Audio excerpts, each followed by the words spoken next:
Hello guys, welcome to another interesting session of the DSA course of my project ideas. Today's topic is going to be very interesting and it's one of the most important topics that we are going to cover. It is worst, average and best case time complexities. In the last lecture, we just had a look about the asymptotic analysis. We got to know that how we are gonna think about the order of growth, how are we gonna look the time complexity of certain things. I just gave you a brief intro about it, right?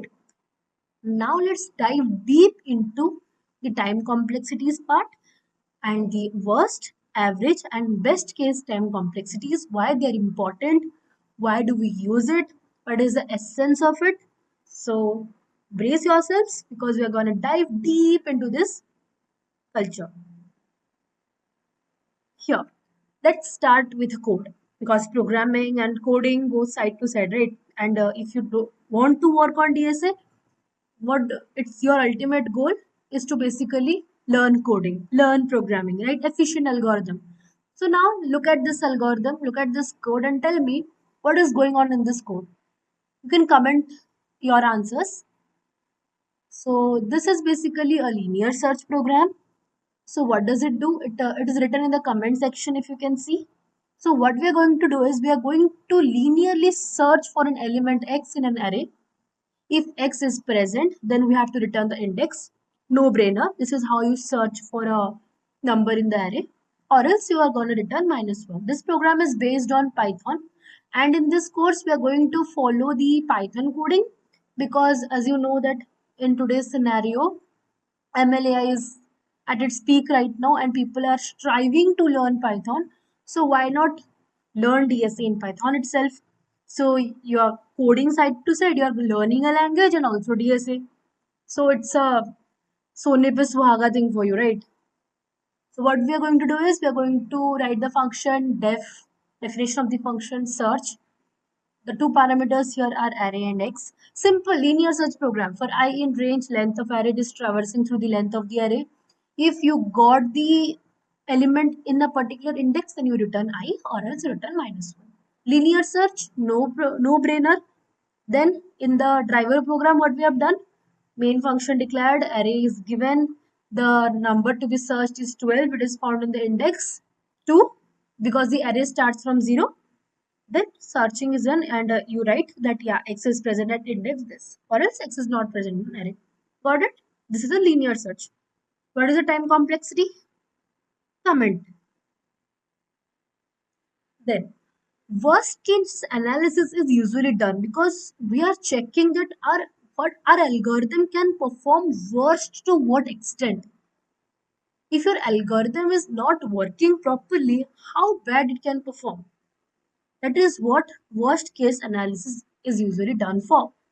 So what does it calculate?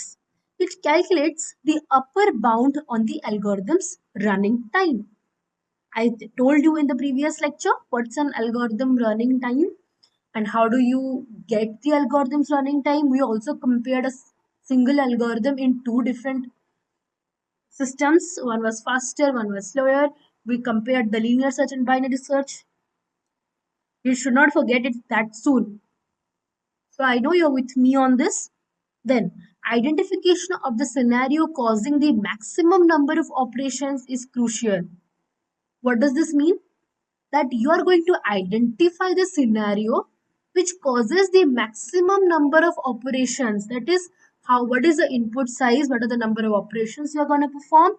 That drastically affects your time complexity. For linear search, what do you do? The worst case occurs when the element isn't present in the array because what are we doing in the linear search is we are traversing the array elements one by one. There is no logic. We are searching it one by one and it takes very large amount of time when you are searching for millions and millions of number in the array. Okay, because we are not going to search in a five numbers array. We are going to search in 50,000 numbers array. So that is difficult if you go and do the linear search. It will take much more time. So if your element which you want to search is not present in the array, so you're wasting your time by searching it one by one. That is a worst case. So what in this scenario, what happens is this search function iterates through each element in the array, comparing with the sort element, which I said you.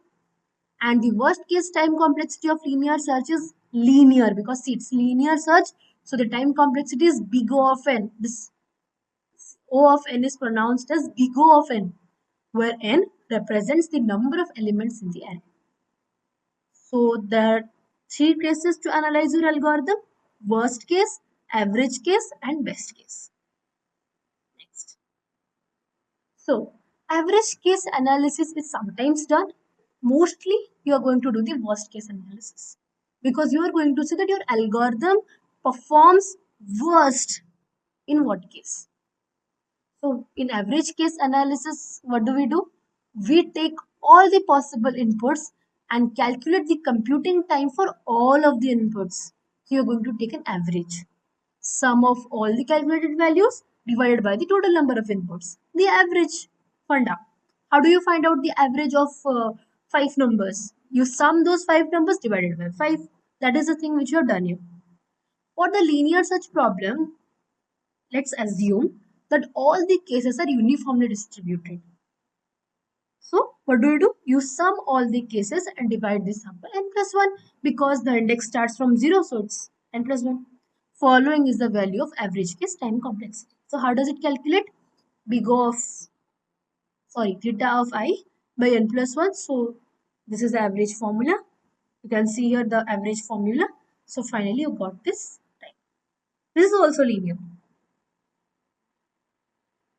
Best case. It's actually absurd. No one uses best case. Best case is whatever you want, you are getting your dream input. The first go you are getting the output. So that is normally doesn't happen with us, because people are quite, the inputs, the test cases are quite crucial. They won't favor you. In the best case analysis, we calculate a lower bound on the running time of an algorithm. In the worst case, we were calculating an upper bound. Here we are calculating a lower bound. We must know the case that causes a minimum number of operations to be executed. So you should know the minimum number of operations to be executed in your test cases.